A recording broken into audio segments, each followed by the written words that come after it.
आप सभी का राजेंद्र चौरागड़े कोचिंग क्लास में स्वागत है। प्लीज़ मेरे चैनल को सब्सक्राइब करें तथा शेयर भी करें ताकि ऐसी वीडियो आपके लिए लाता रहूं। आज हम कक्षा 9वीं के प्रश्नावली 1.5 पढ़ेंगे। उसके पहले कुछ हम परिमेय संख्या तथा अपरिमेय संख्या से संबंधित कुछ महत्वपूर्ण तथ्य देख लेते हैं। पहला है, एक अपरिमेय संख्या और एक परिमेय संख्या का जोड़ या घटाव अपरिमेय संख्या होता है। यदि हम एक परिमेय संख्या लेंगे और एक अपरिमेय संख्या लेंगे, यदि हम उनको जोड़ते हैं तो जो परिणाम आएगा वो एक अपरिमेय संख्या होगी। दूसरा नियम है इसका, एक अपरिमेय संख्या के साथ एक शून्यतर परिमेय संख्या का गुणनफल या भागफल अपरिमेय संख्या होता है। यदि हम भाग करेंगे या फिर गुणा करेंगे तो ऐसी हालत में जो परिणाम आएंगे वह भी अपरिमेय संख्या ही होंगे। यदि हम दो परिमेय संख्याओं को जोड़ें, घटाएं, गुणा करें या एक अपरिमेय संख्या को दूसरी अपरिमेय संख्या के साथ भाग दें तो परिणाम परिमेय या अपरिमेय कुछ भी हो सकता है। यानी परिमेय भी हो सकता है और अपरिमेय भी हो सकता है। आइए अब कुछ देख लेते हैं सदिश समीकरण। धनात्मक वास्तविक संख्याओं a और b के संबंध में निम्नलिखित सर्व समीकरण लागू होती है। हम देख लेते हैं कौन कौन सर्व समीकरण हैं। पहली है करनी a b।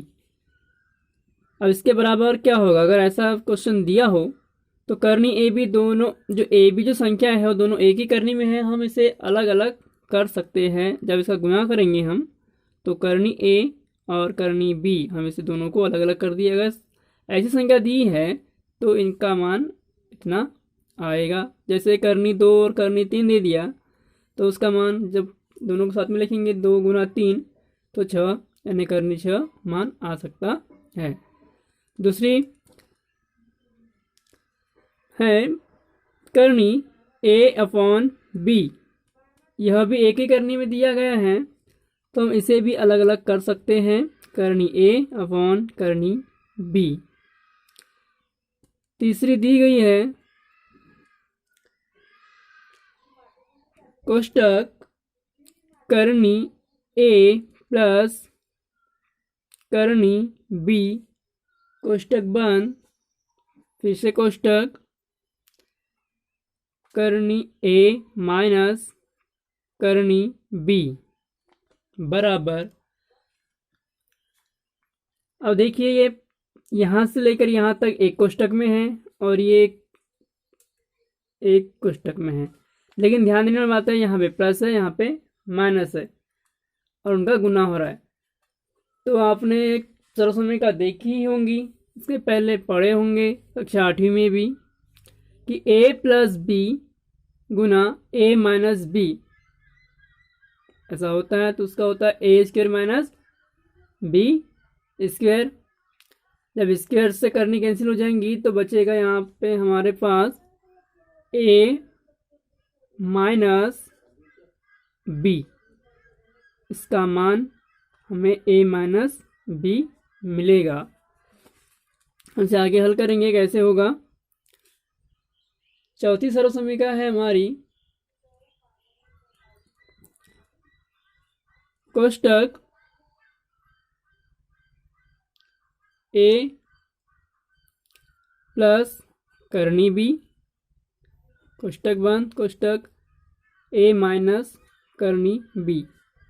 अब देखिए दोनों सेम है लेकिन यहाँ ए के ऊपर कोष्टक नहीं लगा है, लेकिन यहाँ पर बी के ऊपर कोष्टक है।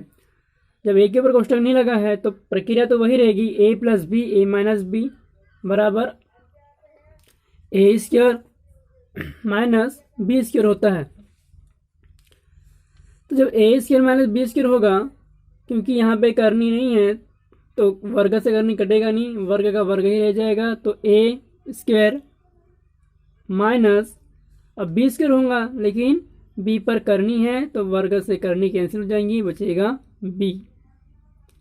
इसका आंसर यह आ जाएगा। अब हमारी जो पांचवी सर्व समीकरण है यह है करनी ए प्लस करनी b पूरे का होल स्क्वायर। अब इसे ही पढ़ चुके हैं आप, a प्लस बी पूरे का होल स्क्वायर, इसका होता है a square plus 2ab plus B square, ऐसे होता है। तो जब a स्क्वायर करेंगे तो a पर करनी है, करनी से वर्ग से करनी कैंसिल हो जाएगा, बचेगा हमारे पास a प्लस 2ab, तो 2 करनी a करनी b और करनी a करनी b का मान, करनी a और करनी b का मान सीधा करनी ab आ जाएगा। तो 2 करनी ab प्लस b स्क्वायर, वर्ग स्क्वायर से करनी कैंसिल हो जाएंगी, तो यहाँ सिर्फ b बच जाएगा। और यही सरल समीकरण का उपयोग करके हम प्रश्नावली 1.5 के कुछ प्रश्न हल करेंगे। यही नियम वहाँ पे लागू होंगे।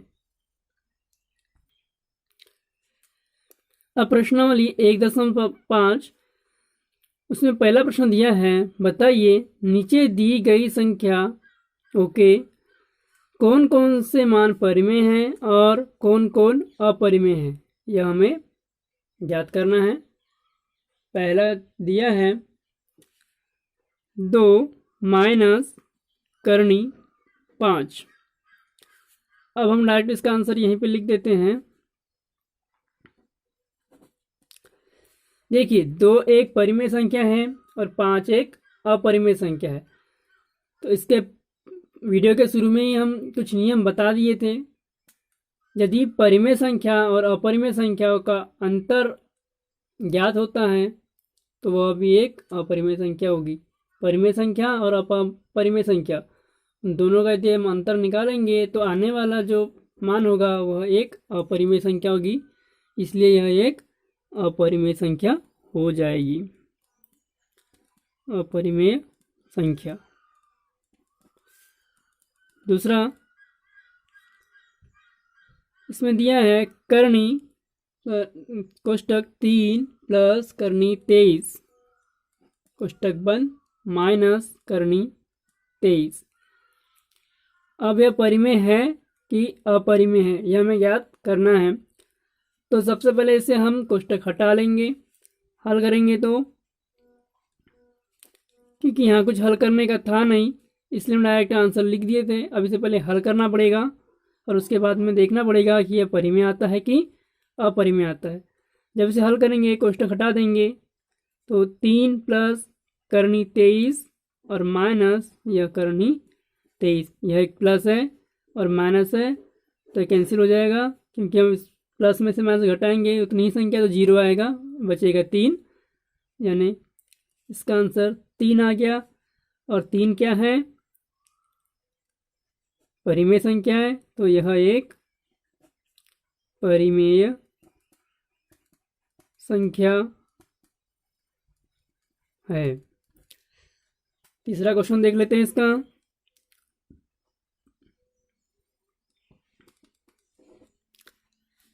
इसमें दिया गया है 2 करनी 7 बटे 7 करनी 7, ये 7 है। अब इसे भी हल करना पड़ेगा, तो 2 करनी 7 बटे में 7 करनी 7। अब ये करनी 7 से करनी 7 कैंसिल हो जाएगा, बचेगा 2 बटे 7 बचेगा। और जब 2 बटे 7 बचेगा तो यह क्या हो जाएगा? यह एक परिमेय संख्या है, यह एक परिमेय संख्या आ जाएगी, क्योंकि यदि ऑलरेडी 2 बटे 7 एक परिमेय संख्या है, पी बटे क्यू के रूप में है, तो एक परिमेय संख्या होगी। इसके बाद चौथा क्वेश्चन 1 बटे करनी 2। अब 1 एक परिमेय संख्या है और करनी 2 एक अपरिमेय संख्या है, और परिमेय संख्या में अपरिमेय संख्या का अगर विभाजन होता है तो वह एक अपरिमेय संख्या होगी। तो इसे हल करने की जरूरत नहीं है, डायरेक्ट लिख देंगे हम अपरिमेय संख्या है। पांचवा 2 पाई। पांचवा क्या है अपने पास 2 पाई है। तो हमें पता है कि पाई अपरिमेय संख्या होती है और जब अपरिमेय संख्या में परिमेय संख्या का गुना करेंगे तो जो आने वाला जो गुणनफल है वह भी एक अपरिमेय संख्या आ जाएगी। अपरिमेय संख्या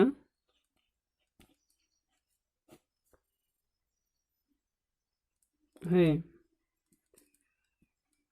इसके बाद में प्रश्न क्रमांक दूसरा, निम्नलिखित व्यंजकों में से प्रत्येक व्यंजक को सरल कीजिए। ये प्रश्न क्रमांक दूसरा दिया हुआ है हमें, इसे हम हल करेंगे। पहला क्वेश्चन दिया है कोष्टक 3 धन करनी 3 कोष्टक बंद, कोष्टक 2 धन करनी 2। अब इसे हल करना है तो देखिए यहाँ पे अलग अलग नहीं है, सेम है। ये भी प्लस है और ये भी प्लस है, लेकिन ये जो संख्याएं हैं करने वाली संख्या अलग अलग हो गई है। तो जब करने वाली संख्या अलग अलग हो गई है तो सबसे पहले हम इसे हल कर लेते हैं। हम पहले 3 का मल्टीप्लाई कर देंगे दोनों के साथ और फिर करनी 3 का मल्टीप्लाई कर देंगे दोनों के साथ। एक बार इसे लिख लेते हैं 3 प्लस करनी 3 कोष्टक बंद, कोष्टक 2 प्लस करनी 2। पहले 3 का मल्टीप्लाई दोनों साथ करेंगे और फिर करनी 3 का मल्टीप्लाई दोनों साथ करेंगे। एक एक संख्या के साथ हल करते चलते हैं। तो 3 का मल्टीप्लाई करना है किसके साथ हमें 2 प्लस करनी 2 के साथ, फिर प्लस है तो प्लस करेंगे। अब करनी 3 का मल्टीप्लाई करना है किसके साथ करनी 2 प्लस करनी 2 के साथ। सिंपल है। अब इसका जब हल करेंगे 7 तो 3 दूनी 6 आ जाएगा और यह क्योंकि परिमेय और अपरिमेय इसलिए 3 करनी 2 आएगा, प्लस यहाँ पर ये 2 करनी 3 आ जाएगा और प्लस अब यह करनी 3 है और ये करनी 2 है। जब दोनों करनी अगर अलग अलग हो उसका अगर गुना करेंगे तो एक ही करनी के अंदर आ जाएगा। तो इसका मान हो जाएगा करनी 6। यह आ गया है क्योंकि यह अलग है, यह करनी 2 है और यह करनी 3 है, अलग अलग है, जुड़ेगा नहीं, इसलिए यही हमारा आंसर हो जाएगा, इससे आगे बढ़ेगा नहीं। अब दूसरा देख लेते हैं। दूसरा क्वेश्चन है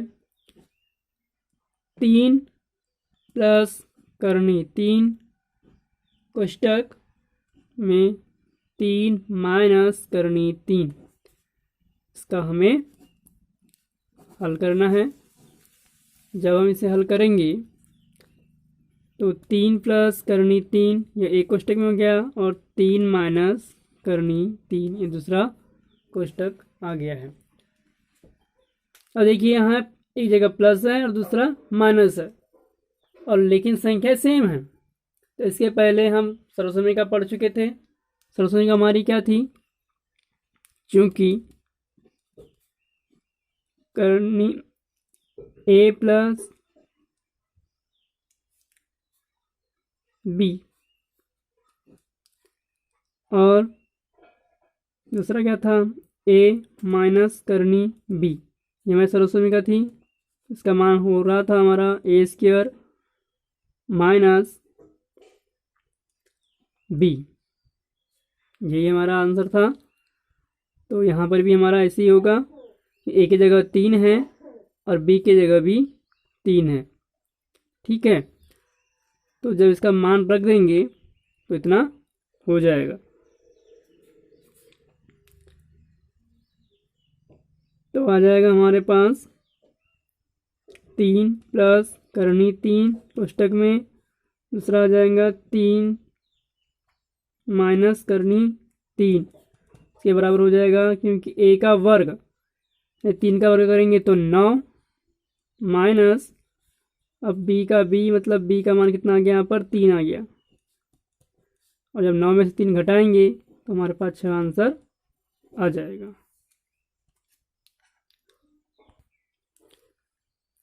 अब प्रश्न क्रमांक 3 यानी प्रश्न क्रमांक 2 का ही तीसरा, 3 नहीं, यहाँ पे दिया गया है कोष्टक करनी 5 धन करनी 2 पूरे पर 2 का वर्ग, यानी कोष्टक करनी 5 धन कोष्टक करनी 2 पूरे पर 2 का वर्ग है। हमारी सर्वसमीका क्या है, इसके पहले हम पढ़े हैं कि कोष्टक करनी a प्लस करनी b पूरे का होल स्क्वायर क्या हो रहा था, a प्लस 2 करनी ab प्लस b, ये हमारी सर्वसमीका थी। हम इसी में मान रख देंगे। जब हम इसी में मान रखेंगे तो कोष्टक करनी 5 धन करनी 2 पूरे का वर्ग आ जाएगा।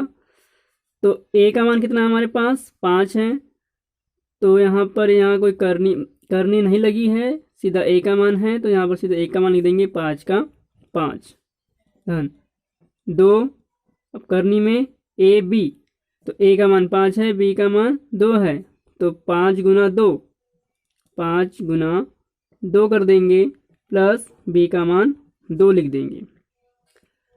तो हमारे पास कितना आंसर आ जाएगा, यह 2 है और ये 5, 2 और 5 7 हो गया, प्लस 2 करनी 5 दूना 10, क्योंकि एक अपरिमेय संख्या गई है, जुड़ेगी नहीं, इसलिए यही हमारा आंसर हो जाएगा। अब चौथा देख लेते हैं। इसमें है करनी 5 माइनस करनी 2, फिर है करनी 5 प्लस करनी 2। तो यह प्रश्न क्रमांक दूसरे जैसा हो जाएगा, क्योंकि हम हल कर चुके हैं, एक प्लस में है और एक माइनस में है, तो इसका आंसर उसी तरह आएगा जिस तरह प्रश्न क्रमांक 2 का आया था। अब देख लेते हैं, यहाँ पे एक माइनस में है और एक प्लस में। अब हम आपको दूसरे तरीके से बनाकर दिखाते हैं हमें कैसे बनाना है। सबसे पहले हम करनी 5 का मल्टीप्लाई कर देते हैं। करनी 5 इसका मल्टीप्लाई करेंगे दोनों के साथ, करनी 5 प्लस करनी 2। अब ये माइनस करनी 2 इसका मल्टीप्लाई करना है अपने को दोनों के साथ, ठीक है। अब इतना लिख दिए। अब करनी 5 का करनी 5 के साथ गुना करेंगे तो करनी 25 आ जाएगा, प्लस करनी 5 का गुना करेंगे करनी 2 के साथ तो करनी 10 आएगा, ऋण करनी 5 का गुना करेंगे करनी 2 के साथ तो करनी 10 आ जाएगा, लेकिन माइनस है तो माइनस करनी 10। अभी माइनस और ये प्लस, प्लस माइनस गुना होगा तो माइनस होगा, करनी 2 का गुना करेंगे करनी 2 के साथ करनी 4 आ जाएगा। अब करनी 25 यानी 25 का वर्गमूल 5, और यहाँ देखिए ये प्लस में है करनी 10 और ये माइनस में है करनी 10, ये तो कैंसिल हो जाएगा, बचेगा हमारे पास करनी 4, लेकिन माइनस में है तो माइनस। अब करनी 4 का मान 2 होगा, 5 में से 2 गया तो अपने पास 3 बचा है, इसका फाइनल आंसर 3 आ जाएगा। तो यहाँ पे प्रश्न क्रमांक 2 समाप्त होता है। अब आगे इस प्रश्नावली के प्रश्न क्रमांक 3, 4 व 5 अगले वीडियो में पढ़ेंगे। तो मेरे चैनल को सब्सक्राइब करें ताकि और वीडियो आपको प्रोवाइड हो, मैं पूरा कोर्स करवाऊँगा, इसलिए प्लीज़ चैनल को सब्सक्राइब करें तथा शेयर भी करें।